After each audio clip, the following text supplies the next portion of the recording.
আমি আগুন লাগার সংবাদ পাই। ফোন নাম্বার হলো 01839877453।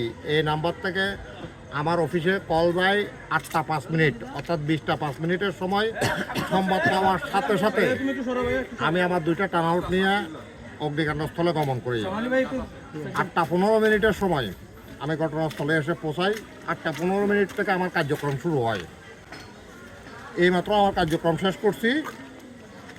ধন্যবাদ। ঘরের মালিকের ভাষ্য অনুযায়ী নতুন গ্যাস সিলিন্ডার চেক করতেছিল, ওটার থেকে অগ্নিকাণ্ডের সূত্রপাত হয়। ঘরের মালিকের তথ্য মতে